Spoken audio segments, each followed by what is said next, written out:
एक तरफ संजना को लेबर पेन हो रहा था और दूसरी तरफ उसे फिर से वही बच्चा अपने पेड़ के कोने में बैठा हुआ दिखा। पर आज वो बच्चा ना ही रो रहा था और ना ही आज उसके शरीर पर कोई भी खरोच का निशान था। संजना बस उसी की तरफ देख रही थी। तभी उसके मुंह से एक चीख निकली। चीख सुनकर राजन कमरे में आया। उसने देखा कि संजना का लेबर पेन और भी बढ़ गया है। उसने संजना को सहारा दिया और गाड़ी में बिठाया। जैसे ही गाड़ी घर के बाहर निकली, तभी घर के बाहर लगा हुआ पीपल का पेड़ अचानक गिर गया। आज से 5 साल पहले संजना और राजन की शादी हुई थी, पर 5 साल बाद भी उन्हें माता पिता बनने का सुख नहीं मिला था। ऐसा नहीं था कि उनमें से किसी में भी कोई कमी थी। दोनों के सारे रिपोर्ट्स नॉर्मल थे, पर शायद दोनों की बिजी लाइफ और काम का स्ट्रेस इसकी वजह थी। डॉक्टर ने संजना को कुछ टाइम के लिए जॉब छोड़ने की या फिर छुट्टी लेने की सलाह दी। संजना ने बहुत सोचने के बाद अपनी जॉब छोड़ने का निर्णय लिया। उन्होंने सोचा कि वैसे भी राजन को वर्क फ्रॉम होम है, तो उन्होंने तय किया कि दोनों गोवा शिफ्ट हो जाएंगे। कुछ ही दिनों में उन्होंने गोवा में एक घर किराए पर ले लिया और फिर दोनों अपने जीवन में आने वाली खुशियों का इंतजार करने लगे। संजना के घर से थोड़ी ही दूर एक वीरान घर था। संजना जब भी उस घर के सामने से निकलती, उसे एक अजीब खिंचाव महसूस होता। ऐसा लगता कि उस घर को बहुत पहले से जानती है। उसने अब राजन से भी कहा कि वो उस घर में रहना चाहती है, पर राजन ने कहा कि वो इतने बड़े घर का किराया अफोर्ड नहीं कर सकता। पर संजना का दिल तो उसी वीरान घर में अटक चुका था। संजना जब भी उस घर के सामने से निकलती, उसे ऐसा लगता कि कोई बच्चा उसे माँ कहकर बुला रहा है। एक दिन जब वो वॉक करने निकली, तो उसे ऐसा लगा कि उस घर का दरवाज़ा खुला हुआ है। वो जब दरवाजे के पास गई, तो अंदर एक बुजुर्ग खड़े हुए थे। उन्होंने जब संजना को देखा, तो एक पल के लिए तो वो उसे देखते ही रहे। फिर उन्होंने संजना को अंदर बुलाया। संजना ने राजन को भी फोन करके वहीं बुलाया। उस बुजुर्ग ने बताया कि वो इस घर के मालिक है और इस घर को किराए पर देने के लिए आए हैं, ताकि घर की संभाल हो सके। संजना ने भी उनको इस घर में रहने के अपने मन के बारे में बताया, तो उन्होंने संजना से कहा कि ये बड़ी अच्छी बात है। अगर वो चाहे तो यहाँ रह सकते हैं। तभी राजन ने कहा कि वो लोग इस घर का किराया अफोर्ड नहीं कर सकते। तभी मकान मालिक ने कहा कि वो लोग अभी जो किराया दे रहे हैं, वही किराया उन्हें भी दे दे।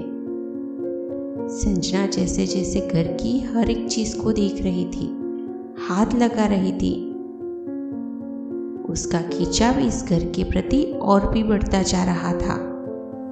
अचानक से उसे महसूस हुआ कि उसके पीछे से कोई बच्चा गुजरा, पर उसने इस बात पर ज्यादा ध्यान नहीं दिया, क्योंकि आज वो बहुत खुश थी। अब संजना और राजन दोनों उसी घर में शिफ्ट हो गए। राजन जब भी किसी को उस घर के बारे में बताता, तो लोग अजीब तरह से उसकी ओर देखते। कुछ दिन तो सब अच्छा था, पर फिर संजना को हर रोज एक अजीब सपना आने लगा, जिसमें एक छोटा बच्चा उसे माँ कह रहा है और मदद भी मांग रहा है। उस बच्चे के शरीर पर कई घाव लगे हुए थे। अब तो उसे घर में भी महसूस होता कि वो बच्चा उसके आसपास ही है। उसने ये सारी बात राजन को बताई।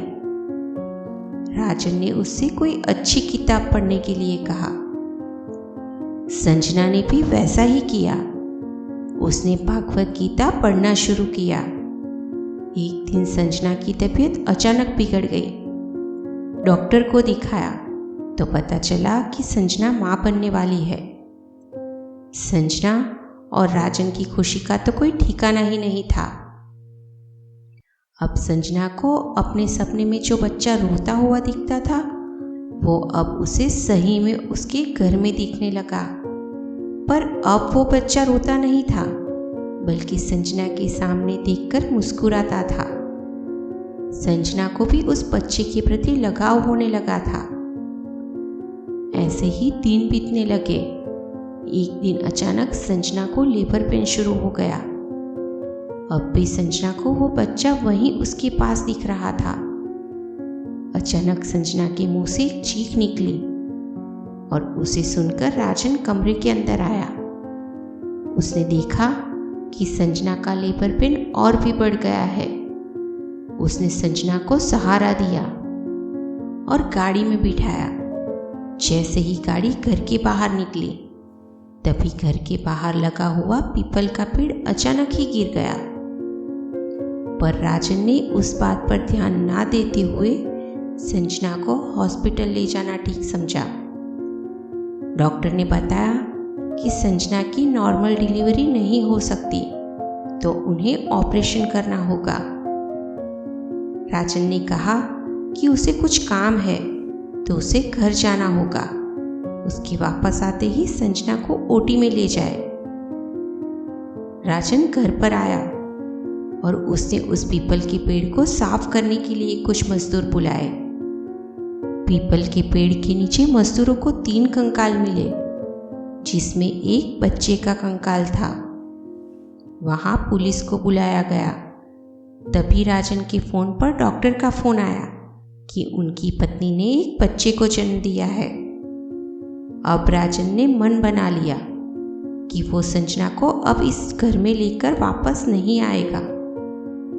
तभी उसने वहां देखा कि उस घर के मालिक वहां आ गए। राजन ने उनसे कहा कि ये किसको मारकर यहाँ गाड़ दिया है।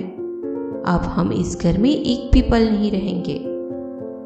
तभी उन्होंने कहा कि मैं तो कहीं और जा रहा था, यहाँ कैसे आ गया। ये सुनकर राजन को भी समझ में नहीं आ रहा था कि ये क्या कह रहे हैं। तभी वहां एक आदमी आता है, जिसका पूरा चेहरा सफेद और आंखें लाल थी। उसने कहा कि तुम यहाँ आए नहीं, लाए गए हो। ये घर मेरा है और तुमने धोखे से हमें मारकर इस घर को अपना बना लिया है।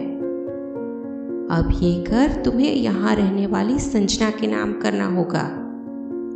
तभी राजन ने मना कर दिया और कहा कि वो लोग इस भूतिया घर में नहीं रहना चाहते। तब उस आदमी ने कहा कि डरो नहीं, बस इन कंकालों का अंतिम संस्कार कर देना। पुलिस ने घर के मालिक को गिरफ्तार कर लिया। राजन ने ये सारी बात कभी संजना को नहीं बताई, क्योंकि संजना इस घर में बहुत खुश थी और अब उनका बेटा भी 3 साल का हो चुका था। अचानक राजन को एक दिन स्टोर रूम में एक तस्वीर मिली, जिसमें उसकी पत्नी संजना और उसके बेटे की फोटो थी। पर फोटो पर तारीख 50 साल पहले की थी। राजन को समझ आ गया कि क्यों संजना को ऐसा लगता था कि इस घर से उसका कोई नाता है और वो बच्चा उसे बार बार क्यों दिखता था। दोस्तों, कहानी आपको पसंद आई हो तो वीडियो को लाइक करना और चैनल को सब्सक्राइब करना बिल्कुल भी ना भूलें।